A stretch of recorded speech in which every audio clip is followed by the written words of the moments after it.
अब बात करते हैं ज्ञान की देवी माँ ब्रह्मचारिणी की कथा की। नवदुर्गा के दूसरे स्वरूप माँ ब्रह्मचारिणी की पूजा करने से ज्ञान और वैराग्य की प्राप्ति होती है। शास्त्रों में माँ पर हर रूप की पूजा विधि और कथा का महत्व बताया गया है। माँ ब्रह्मचारिणी की कथा जीवन के कठिन क्षणों में भक्तों को संबल देती है। ब्रह्मचारिणी का अर्थ तप की चारिणी यानी तप का आचरण करने वाली देवी का यह रूप ज्योतिर्गमय और अत्यंत भव्य है। माँ के दाएं हाथ में जप की माला है और बाएं हाथ में यह कमंडल धारण किए हुए हैं। अब बात करते हैं माँ ब्रह्मचारिणी की कथा की। पूर्व जन्म में इस देवी ने हिमालय के घर पुत्री के रूप में जन्म लिया था और नारद जी के उपदेश से भगवान शंकर को पति रूप में प्राप्त करने के लिए घोर तपस्या की। इस कठिन तपस्या के कारण इन्हें तपश्चारिणी अर्थात ब्रह्मचारिणी नाम से जाना गया। 1000 वर्ष इन्होंने केवल फल फूल खाकर बिताए और 100 वर्षों तक केवल जमीन पर रहकर शाक पर निर्वाह किया।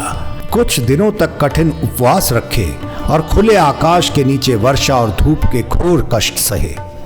3000 वर्षों तक टूटे हुए बिल्व पत्र खाए और भगवान शंकर की आराधना करती रही। इसके बाद तो उन्होंने सूखे बिल्व पत्र खाना भी छोड़ दिया। कई हजार वर्षों तक निर्जल और निराहार रहकर तपस्या करती रही।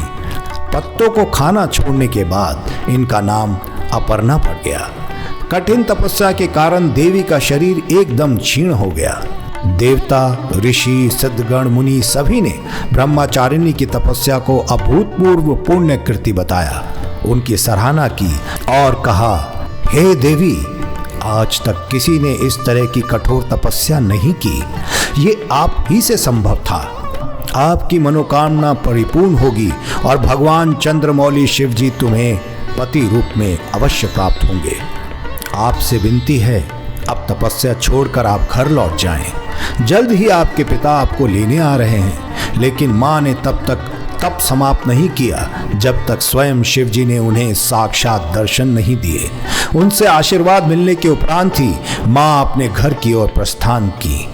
माँ की कथा का सार ये है कि जीवन के कठिन संघर्षों में भी मन विचलित नहीं होना चाहिए। माँ ब्रह्मचारिणी देवी की कृपा से सर्व सिद्धि प्राप्त होती है। नवरात्रि के दूसरे दिन माँ ब्रह्मचारिणी की पूजा अर्चना होती है। माँ का ये स्वरूप मंगल ग्रह का स्वामी है।